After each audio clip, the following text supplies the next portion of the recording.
This episode of Tales from Atlantis is brought to you by Atlantis Premium.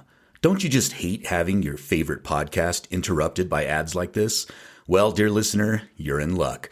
Because starting at just $3 a month, you can support independent Chicano media and receive ad-free episodes, premium episodes, bonus content, and access to our Discord server. Just visit talesfromatlantis.com and click Go Premium, or follow the link in the show notes. And now, on with the show. You must excuse me. I've grown quite weary. This hasn't been easy, I know. But you've learned a lesson. A lesson in honesty. Honesty to yourself and honesty to others. That lesson will stand you in good stead all your life. I think we've all learned a good lesson. I've always heard that honesty is the best policy. Now I'm catching on to why that's so, and why that's so, and why that's so. Greetings, dear listeners, and welcome to yet another episode of Tales from Atlantis. We are your hosts, Curly Tlapoyawa. And Ruben Arellano Tlaxkaltekah. What is up, my brother? How's life treating you? Just hanging in there. Man, you're mad busy these days. I sure am. It's almost like I don't even have time to breathe. Damn. That's how busy and stressed I am from all the busyness. I'm involved in too much stuff. The general busyness. It's my life. Yeah. Hey, but it's good. I mean, I'd rather be doing something than not doing anything. Well, that's the worst, right? Then boredom really sets in and you're like, it just feels, I got to be doing something because I'm like a shark, man. You got to keep moving, keep going. Dude. Exactly. So this topic today, the Battle of Cagayan. Had you ever heard of this before? Did you say Cagayan? Cagayan. How do you say that? Cagayan. I've never heard of this. I have to be honest. You stumped me with this one here. I have no idea what this is. Yeah, it's pretty interesting, man. It's been popping up a lot on the socials, as the kids like to call them. I figured it was well. To be fair to me, I looked it up here. I went over to my new best friend Gemini and asked him, "Hey, tell me a few things about Cagayan." And it says the battle is not well known outside of the Philippines and Spain. This is likely due to the fact that it was relatively small scale conflict and that it took place in a remote location. So, unless you're a Hispanophile or someone from the Philippines who knows their history, no one else is really going to know this. So yeah. So I thought it would be interesting as it falls within the purview of our podcast, given the alleged involvement of Tlaxkaltekah warriors. Oh, that's the connection that's here. The tie-in. Tlaxkaltekah. Heck yeah. So, because I was wondering about that. Yeah, on its face, it's like, well, what are these guys talking about? But what did you say? Your new friend Gemini? Gemini. What is that? Yeah, Gemini. Gemini is Google's version of the AI. Oh. They call it Gemini. We're not sponsored by Google nor no, we're Gemini, not. By the way. I just honestly did not know what that was. Yeah. So it's like an AI-powered search. Yeah, it basically does what the other AIs do. You ask it a question or you put in a prompt and it'll return some results.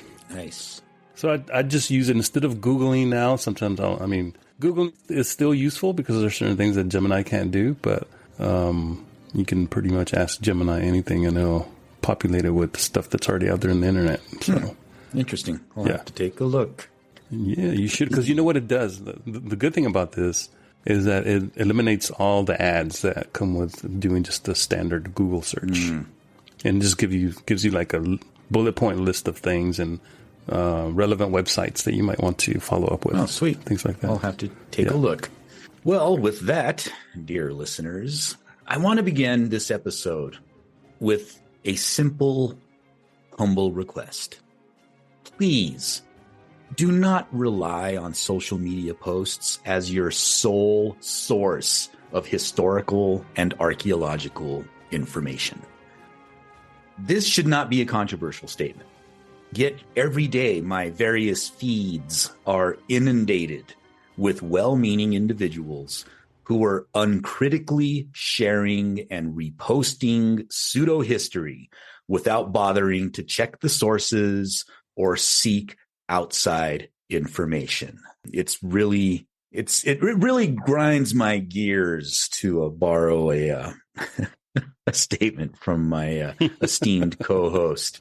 People see something online and they just hit share, and it sounds interesting, and so they just share it, and then it multiplies, and now you've got bullshit just spread throughout the internet, and nobody bothers to do any fact checking. And that's a little... Because facts be damned. I mean, that's been the name of the game for several years now. Absolutely. I'm hearing people are saying... Yeah. I'm just asking questions. But I heard... So TikTok in particular is easily, in my opinion at least, the worst offender when it comes to the spread of pseudohistory, pseudoarcheology, and general conspiracism. Now, this might be just because TikTok's the most popular delivery system for bullshit right now, but it just seems like TikTok is really made for the purpose of spreading nonsense. The speed with which a short video containing absolute nonsense can be created and shared on TikTok is truly impressive. And thanks to its algorithm, those who consume such disinformation are repeatedly inundated with more and more nonsense, creating this never-ending loop of paranoid conspiracism and pseudo-historical groupthink. Now, one such outlandish claim that frequently pops up on pseudo-history promoting social media sites is our topic for this episode, the Battle of Cagayan. Now, for those unfamiliar with the general narrative, it goes something like this. In 1582, a small battle-hardened group consisting of 40 Tlaxkaltekah and Spanish soldiers defeated 1,000 Japanese samurai at the Battle of Cagayan in the Philippines. Now, I mean, on face value, I hear that, and my instinct is to be like, yeah, no, I seriously doubt that fucking happened. You know what this reminds me of? What's that? The old Spanish trope, well, more than Spanish, more like a Eurocentric trope of how the handful of Spaniards who went into Tenochtitlan and defeated an entire empire, it was just like 100 Spaniards with their swords and against thousands of Aztecs who couldn't defend themselves. Mm-hmm. And it's kind of like along the same lines. Yeah. The Spaniards definitely enjoy this trope of we are unbeatable, especially when our backs are against the wall, and against all odds, we can pull off these superhuman feats, as these battle-hardened warriors. Well, I agree. It does bear resemblance to that. I thought it would be helpful for our audience to hear for themselves one of these social media posts that is pushing this narrative. Check out the way that this is presented. It's pretty interesting. Did you know that one of the most epic battles in history took place between Japanese samurai and Mexican indigenous warriors? As a Spanish colony, the Philippines was administered by Mexico City.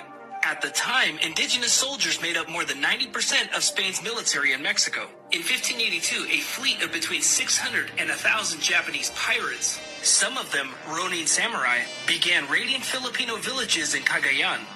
A Spanish military unit that was stationed nearby, made up of only 20 Tlaxcalan warriors from Mexico and 20 Hispanic soldiers, were dispatched to repel the Japanese. The Spanish unit launched a surprise attack by land and by sea, firing cannons from ships, forcing the Japanese to retreat to a nearby fort. When the Japanese offered to leave in exchange for compensation, the Hispanic side promptly rejected. The Japanese made one last charge, but the Hispanics and the Tlaxcalans held their ground by utilizing a series of trenches they dug. At the end of the battle, the Japanese surrendered and left. We'll be back after a quick break. Have you picked up your Mexica calendar for the year 12 Flint? Or how about a paperback copy of The Four Disagreements? Just visit talesfromastlantis.com for all the latest merchandise and show some love for your favorite podcast. That's talesfromastlantis.com for all the latest merchandise. Now, back to the show.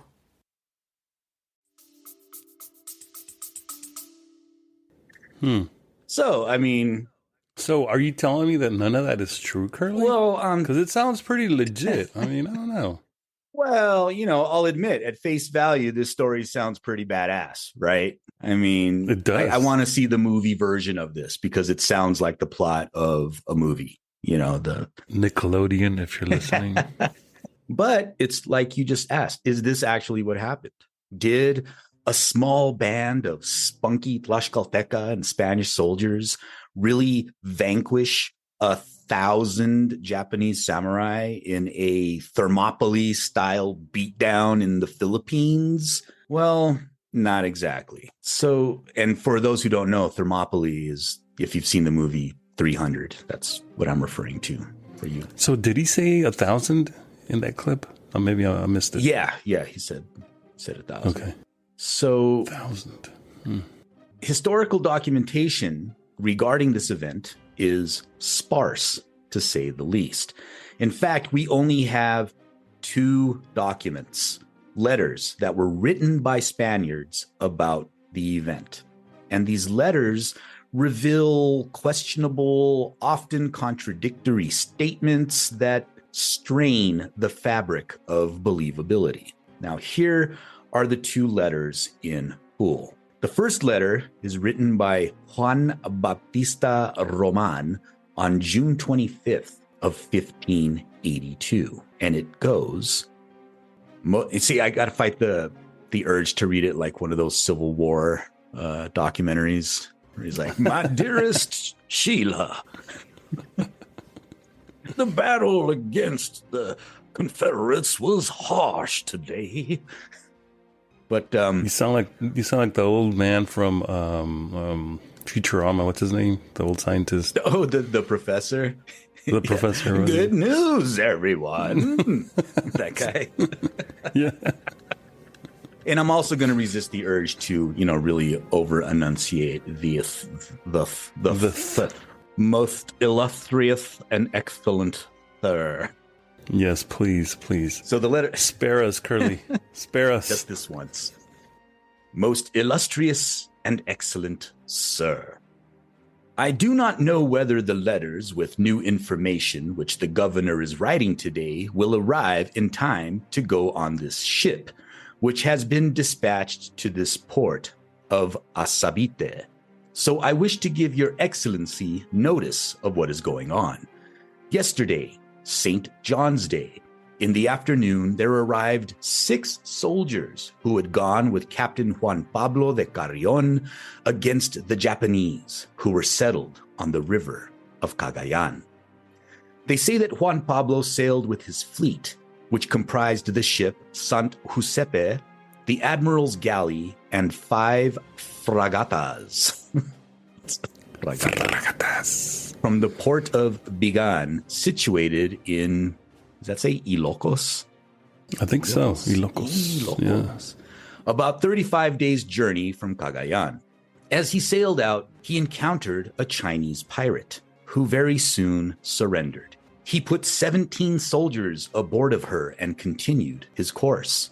While rounding Cape Borgador near Cagayan one fair morning at dawn, they found themselves near a Japanese ship, which Juan Pablo engaged with the admiral's galley, in which he himself was. With his artillery, he shot away their main mast and killed several men.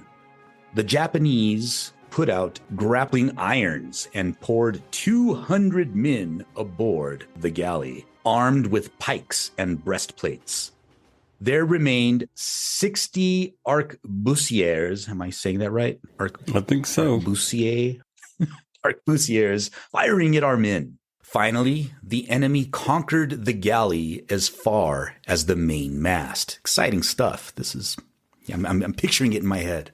There our people also made a stand in their extreme necessity and made the Japanese retreat to their ship.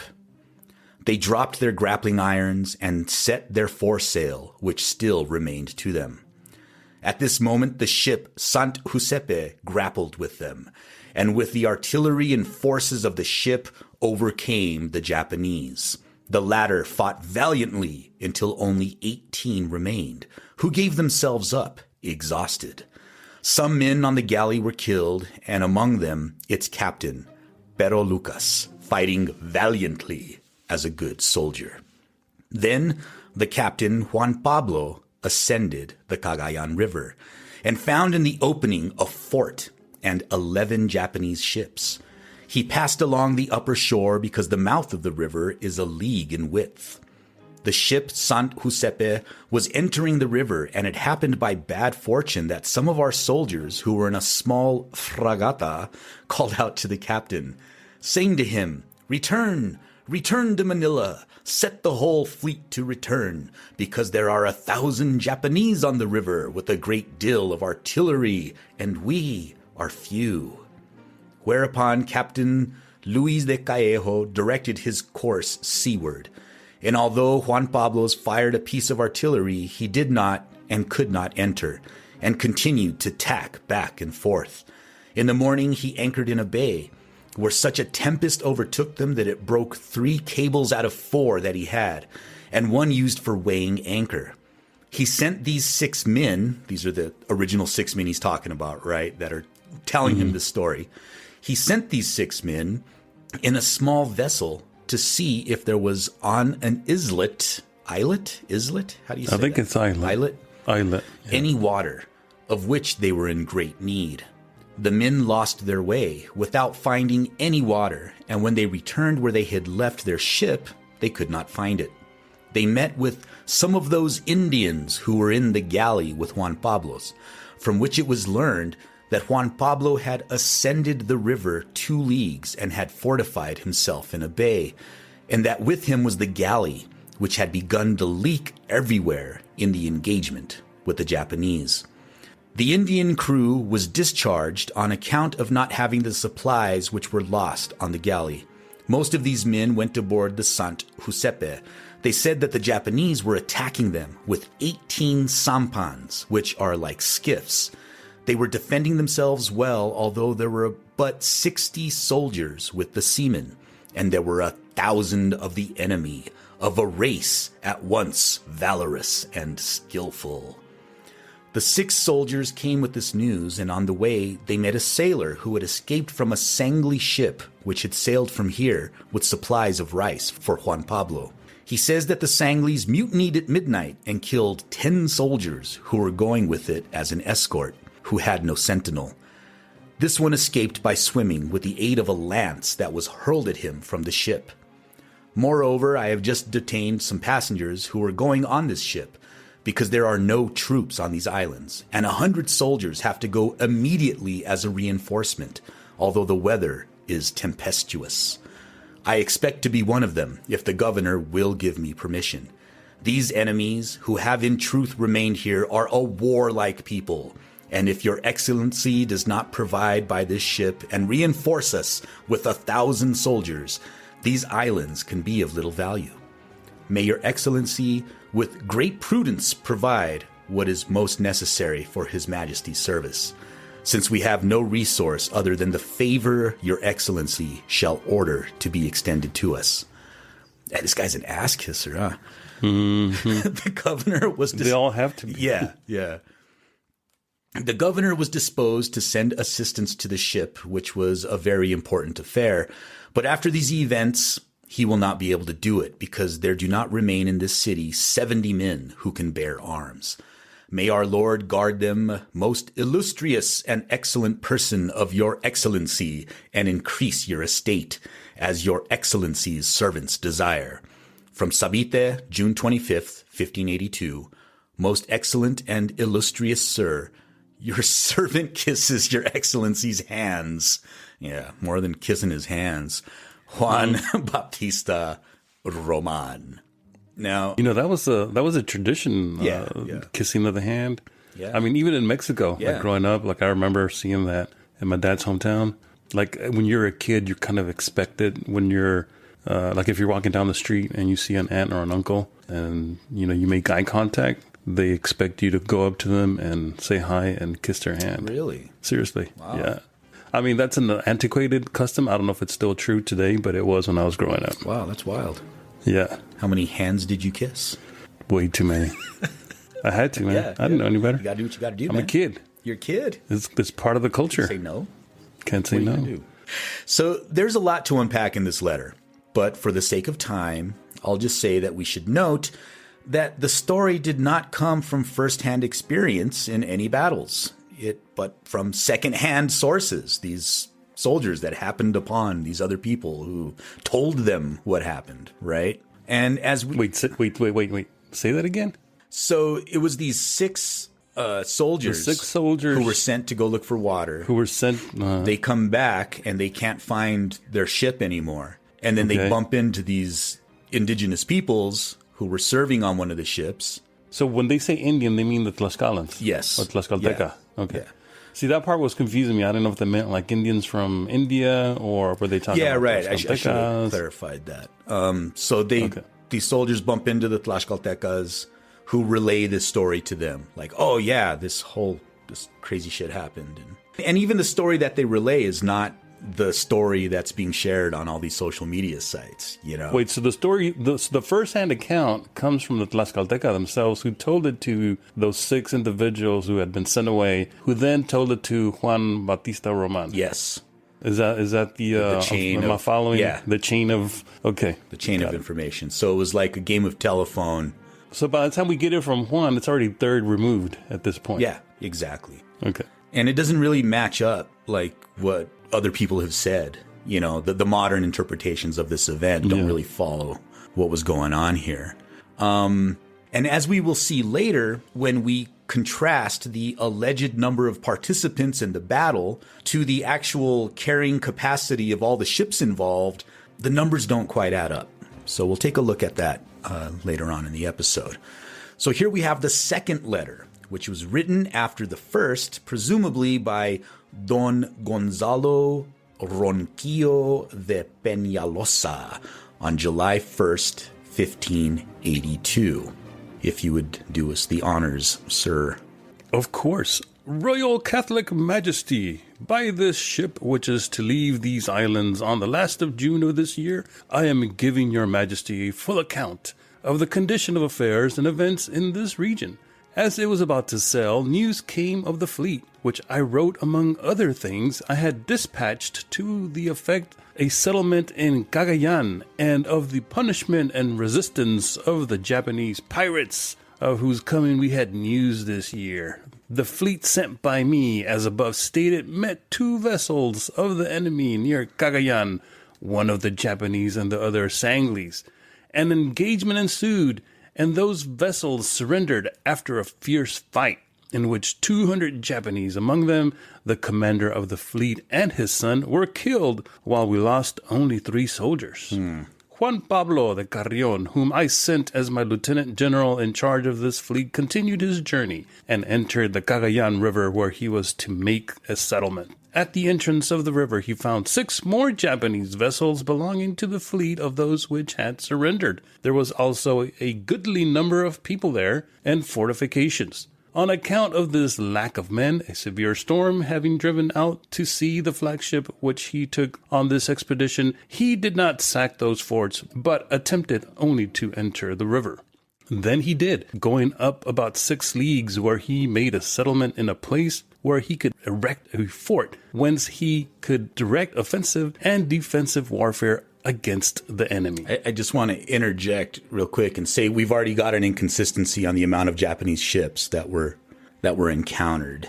Yeah. I noticed that too. That's why I'm like, wait, what? This news came yesterday, and with all possible dispatch, I am sending reinforcements, boats, ammunition, and the provisions necessary. I considered it so needful to employ the soldiers for this purpose, because too small a force remains to me for the aid of Maluco, as I have written, since that undertaking is so important.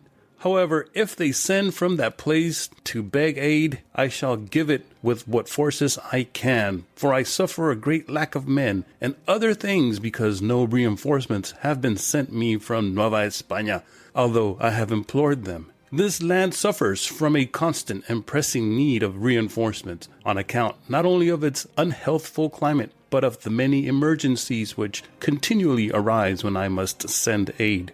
These occasions now are not so much a matter of jest as they have been hitherto, For the Chinese and Japanese are not Indians, but people as valiant as many of the inhabitants of Berberia or Barbary. And even more so, I entreat your majesty to give careful attention to this, and to order that in all vessels as many men as possible be spent. For it is the key to what is necessary for the preservation of this camp. I beg also that careful attention be given in the other things. The gratuity for the expenses incurred in these necessary undertakings, and for others similar to them, which are thrusting themselves forward every moment, which was provided by your majesty's auditors of your royal audiencia of Mexico in the ship arriving at this bay on the 24th of last month, consisted of a decree and warrant in which they order that Dr. Sande be paid here for the time while he remained here after my arrival, and until his arrival at Mexico.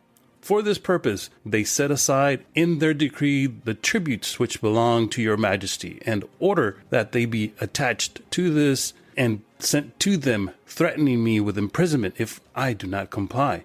I have written to your majesty already of the poor state of your treasury here, and its many pressing necessities, and of the extreme difficulty experienced in raising the amount of needful for the same. Will your majesty please take suitable action in this? For without the aid of what little resources your majesty possesses here, this colony cannot be preserved. May our Lord guard the Catholic and royal person of your majesty and for many prosperous years, and give you increase of many kingdoms and seigniories for the good of Christianity. Manila, July the 1st, 82. So it's interesting because the second letter doesn't really add much to the story, right? It briefly mentions it, but it's more like this guy's just begging for reinforcements and for more supplies. It's a list of grievances for more supplies, for reinforcements, for necessities. Yeah, not much there. And so, you know, the fantastical story.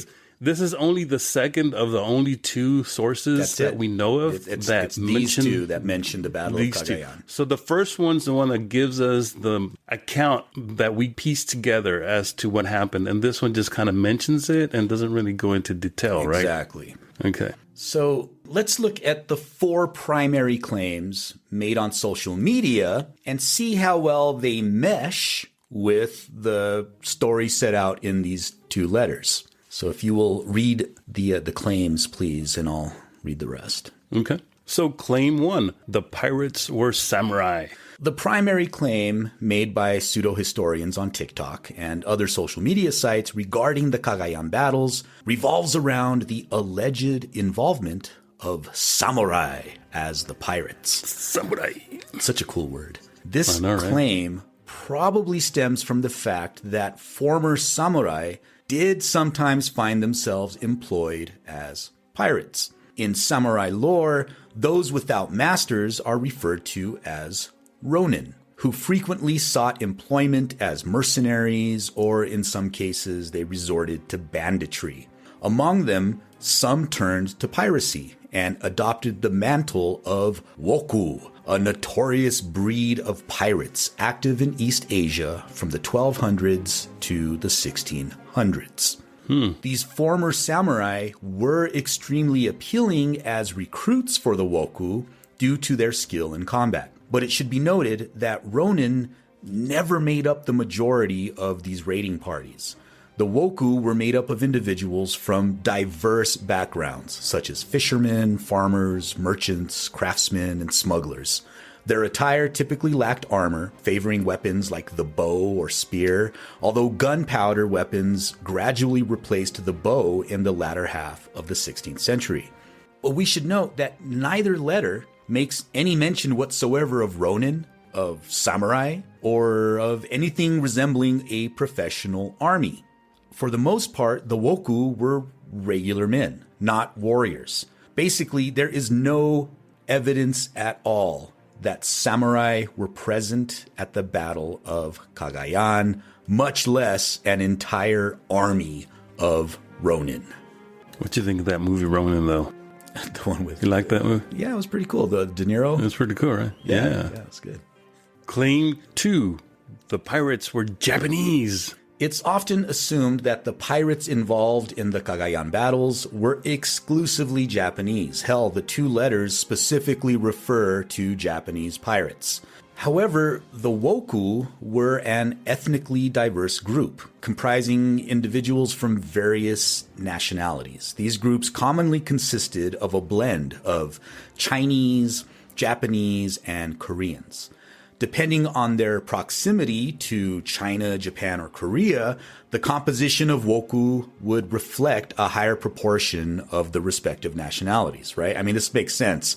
If the Wokou were operating near China, probably going to have a lot more Chinese, pirates. Wokus. Yeah, Wokou. If they're operating near Korea, probably more Korean. If they're operating near Japan, they would be more Japanese. But it was always this ethnically diverse group. It was never mono-ethnic in their makeup. Do you think they might have, here in the U.S. we have Pirate Day, Speak Like a Pirate Day, or what is it? You ever heard of that? You think they have something like that over there? Speak Like a Wokou Day over there. Maybe. What would that sound like? Maybe. All I know is that people, the right-wingers in this country, hate it when you speak like a Wokou.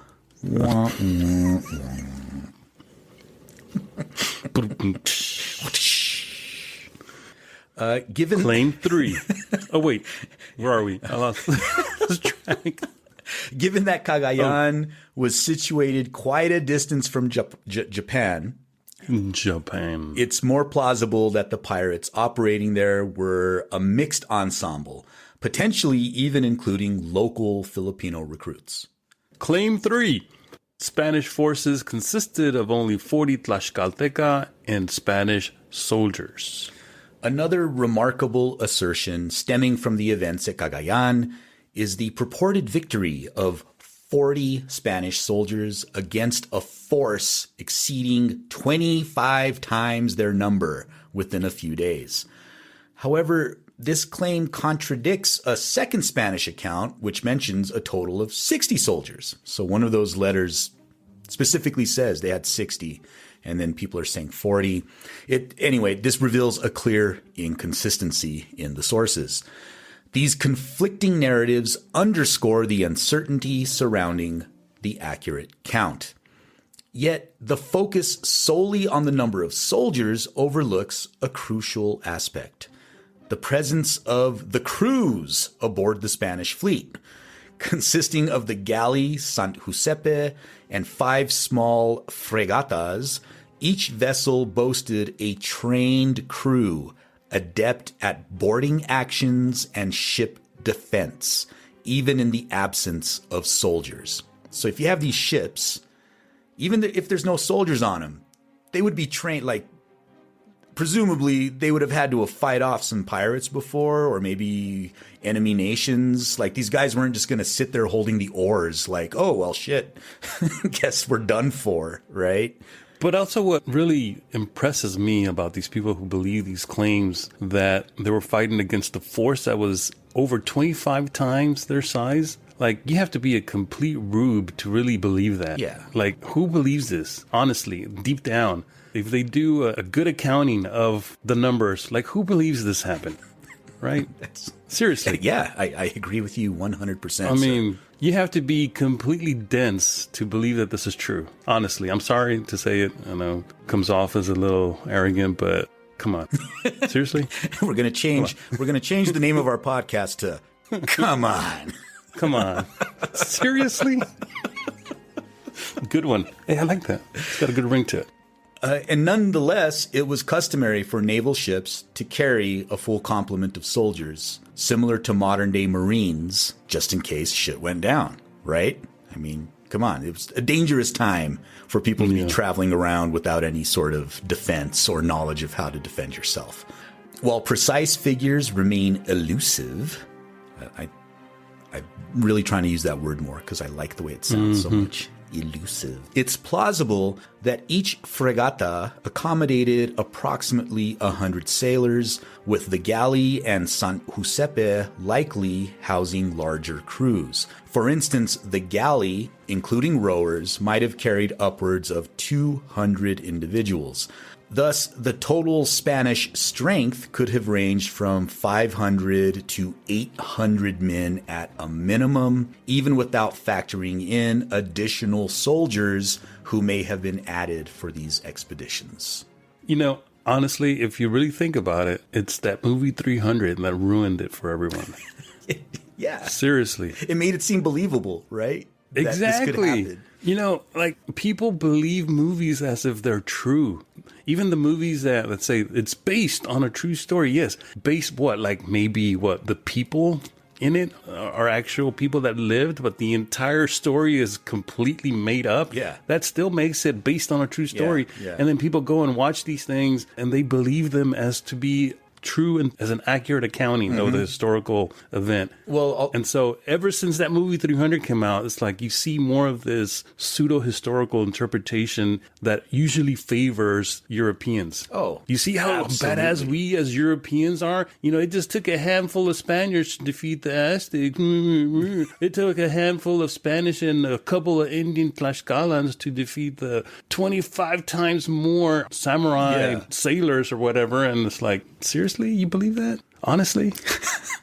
Come on. Although I got to say, Samurai Pirate is a pretty badass name for a punk band. Might have to get started on that. Would it be the Samurai Punk Rates? Hey. Claim 4. The Spanish forces were greatly outnumbered by the pirates. Here we go.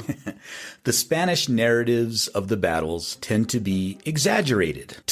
That's like, you know, putting it nicely. Seriously? Particularly regarding the scale of opposition that they encountered. For instance, their depiction of a skirmish with a pirate vessel reads, "The Japanese deployed grappling irons and sent 200 men aboard our galley, armed with pikes and breastplates. Meanwhile, 60 arquebusiers, I'm having trouble with that word too, arquebusers, let's just call it arquebusers. Meanwhile, 60 arquebusers continued to fire at our forces." So during that era, the largest Japanese vessels were typically atakebune. I'm sure I just fucking butchered that. Which usually accommodated crews of around 150 sailors and soldiers. However, it's conceivable that the pirates might have bolstered their numbers in anticipation of this assault. Nonetheless, this would have roughly equaled the complement aboard the galley. So it would have been like even, you know, if just looking at the size of the ships and how many people they carried traditionally. It's more probable that the pirates utilized a junk, a traditional Chinese ship, as indicated in one of the Spanish testimonies. Additionally, the subsequent engagement with the pirate fleet mentions being overrun by sampans, a type of skiff-style boat, and they're small, assuming that each sampan could carry 10 to 15 individuals at most. This suggests that the Wokou forces in the second encounter numbered at most 200 to 300 individuals. So not the 1,000 that, you know, everybody talks about. Thousands upon thousands. Yeah.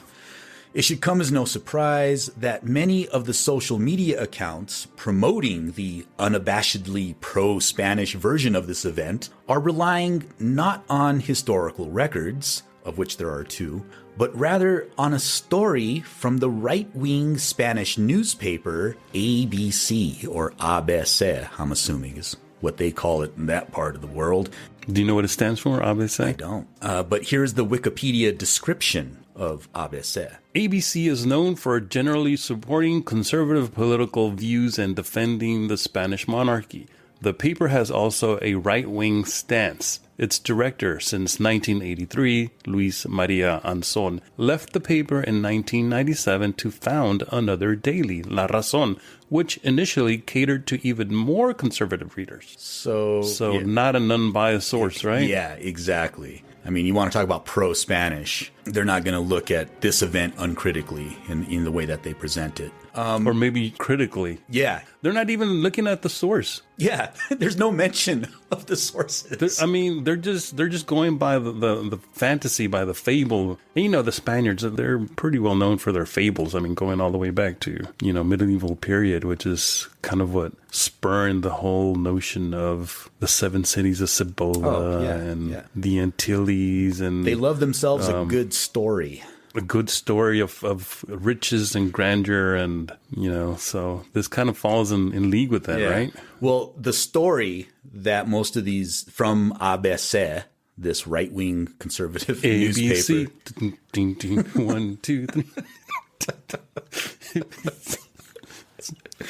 The story that most of these social media sites are using as a source begins with the following. And if you'll read the part in Spanish, I'll read the translation in English. Sí, señor. A sus 69 años, el marino Juan Pablo de Carrión era uno de los últimos supervivientes de la generación más brillante de descubridores y conquistadores que ha tenido España. En los años finales de su carrera le fue encomendada la misión de expulsar a un grupo de más de 600 piratas japoneses, entre los que contaban unos cuantos samuráis desheredados de la isla de Luzón en Filipinas, con solamente un puñado de barcos y 40 hombres en lo que fue conocido como los combates de Cagayan. So for our non-Spanish speaking audience and people like myself, at 69 years old, the sailor Juan Pablo de Carrión was one of the last survivors of the most brilliant generation of discoverers and conquerors that Spain has ever had. In the final years of his career, he was tasked with expelling a group of more than 600 Japanese pirates, including a few disinherited samurai from the island of Luzon in the Philippines, with only a handful of ships and 40 men in what is known as the Battle of Cagayan. So, propaganda much? I mean, it's this newspaper story. Brilliant generation. Yeah, that's what they were. I mean, oh my! These were Enlightenment people. You know, they were like Newton and Locke. Oh yeah, you know, those Enlightenment thinkers. They're equals to those guys, right? They're brilliant. 100%. Well, my favorite part about this story that they're using as a source is that the story, the ABC story, is part of a crowdfunding campaign to raise enough money to publish a comic book about the Battle of Cagayan. What? A comic book that I'm sure presents the event, you know, uncritically and without questioning its historical veracity. So this is the source. They don't use the two historical documents that actually exist. They instead use this newspaper story from a right-wing nationalistic Spanish newspaper that's being used to raise money to produce a comic book about the event, which I'm sure they want to use to inculcate and indoctrinate young Spaniards, right, into believing the supremacy of their freaking ancestors. It's like, what was that Disney film from 20-something years ago? The Journey to El Dorado, or what was it called? The Road to El Dorado. Yeah, right. Yeah, that was pretty bad. But one thing that I want to bring up is I think it's really interesting when you look at the different social media sites that are promoting this story as, you know, historically accurate.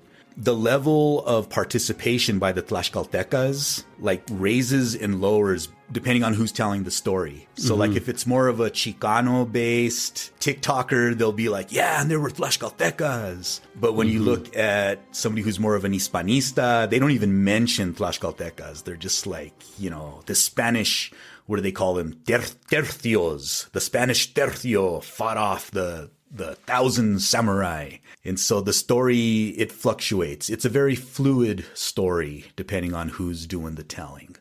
Yeah, well, even ABC, they don't even mention the nationality. They just assume that the readers are going to assume that it's Spanish because they say 40 men. Yeah. Like, 40 who? Yeah. Oh, right. Spanish? Oh, okay. Just 40 of our people against 1,000 of theirs? Man, we're badass. Yeah, of course we kicked their asses. So, dear listener, I leave you with the following statement from an actual Filipino historian named L. Raposas, who said the following about the Battle of Cagayan. Whether it was because the surviving soldiers only had secondhand information or it was due to Bautista's own editorial input, the Japanese pirates appeared to be numerous, perhaps even more numerous than the Spanish in the Philippines. The numbers were sufficient enough to sustain a fort in Cagayan even. Then again, there were no other supporting evidence from the account that they really did number 1,000, or for that matter, perhaps even the 260 pirates in the lone Japanese ship the Spanish won against was also an exaggeration. The largest of the Japanese warships of the time, the iron-plated Atakebune or Bukan, could fit 100 to maybe 200 soldiers. There was no indication thus far that these ships sailed as far as the Philippines, especially considering their fortress-like build. Also, they were newly introduced by this time. 6 of these ships were constructed upon Nobunaga Oda's orders in 1578.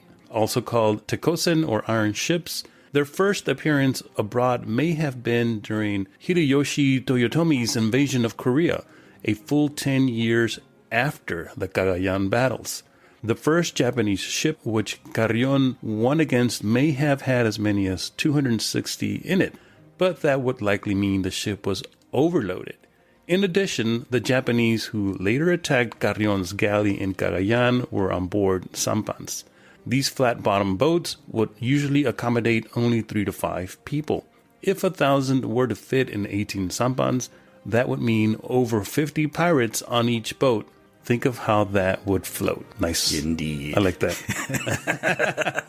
Touché, sir. So there you have it. Claims made on social media regarding the Battle of Cagayan rely entirely on embellished Spanish accounts, second-hand sources that do not align with historical fact, and apparently GoFundMe pitches for comic books from right-wing Spanish nationalist newspapers. And it's unfortunate because the actual history of piracy, colonization, and the Tlaxkaltekah presence in the Philippines is fascinating enough on its own without these fantastical retellings of what occurred during this time. But as for the Battle of Cagayan, the story just doesn't hold water.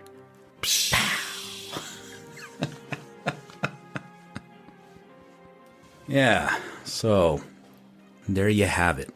And I like the way that this the Filipino historian just kind of takes it apart in like a paragraph. Yeah, right. Pretty much.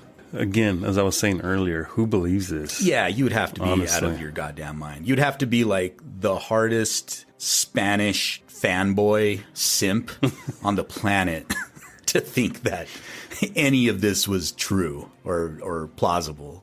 And what this made me think of, which is a story that is worth telling and we should cover, in an episode, is, Chimalpain actually documented Japanese presence in Mexico in the 1610 and 1614. 2 Japanese delegations were sent. They landed at Acapulco, and there were Nahuas. I mean, that's fascinating to me that there were actually samurai and like Mexica warriors and side by side, like interacting with each other, sizing each other up. Oh, I'm sure. I remember encountering that story when I was still in grad school doing research, and I remember I even reached out to you like, hey, you ever heard of this before? Because it was just like out of nowhere, like these Japanese samurai in Mexico in the early colonial period. I'm like, man, this is pretty cool. Yeah. I mean, it didn't make it into my dissertation because it had nothing to do with what I was, writing about. But still, it's the fact that exists, or that, that's something that happened. I think we should definitely cover on the podcast at some point. And I remember the conversation because you were like, have you ever heard of the phrase Hapontlaka? That's what it was. Hapontlaka. And I was like, Hapontlaka? Like Japan people? And sure enough, Chimalpain, there's like Nahuatl documentation. In Nahuatl. He calls them Hapontlaka. And he describes what the katanas looked like, their swords. Yeah, right. And he talks about the story of how there was like an altercation in Acapulco where one of the samurai stabbed a Spaniard who was like trying to convert people. I mean, like that's the story. That's the story. Yeah. Holy shit. That's a story right there. But we'll save that for another time. Because, we're at no shortage of topics. Or we can also talk about the time that the Tlaxkaltekah defeated the entire fleet of Spanish conquistadors at the shores of Australia or something. I mean, it's just as plausible as this story. Yeah, well, what we like to do here, my friend, is stick to the truth. And the truth, you say? You know what I like to say about the truth? What's that, homie? The truth, well, it's like medicine. It doesn't always taste good, but it is always good for you. Wacha. Hapon tlaka. Timoitase.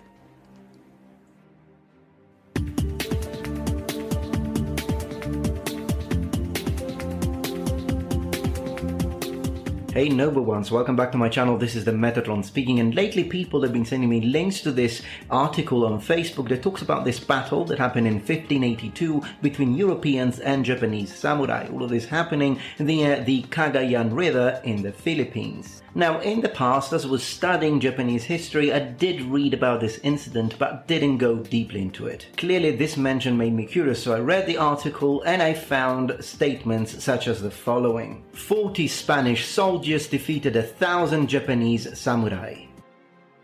Okay, already the absurdity of this claim should sort of pave the way to what's coming. As you can see from the title, this is a debunking video. But I'm not attacking just one Facebook article. This story is all over the place. There are several blogs, pages on the internet, and even a Wikipedia page that talk about this as if it were an actual historical event that happened that way. And really what the majority of these articles are trying to push is the idea of, look how superior European men were and their soldiers because of their great armor and their great superior Toledan blades. They destroyed the weak Japanese and their feeble katana that clearly couldn't stand the power of the superior European steel. Ha! Eat that, you weeboos. Like literally, I don't know where academia went. Thank you for listening to Tales from Atlantis, a project of the Chimali Institute of Mesoamerican Arts.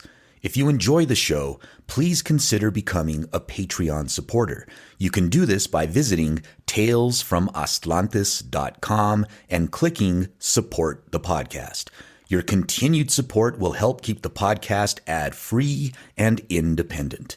Until next time, Timoitase.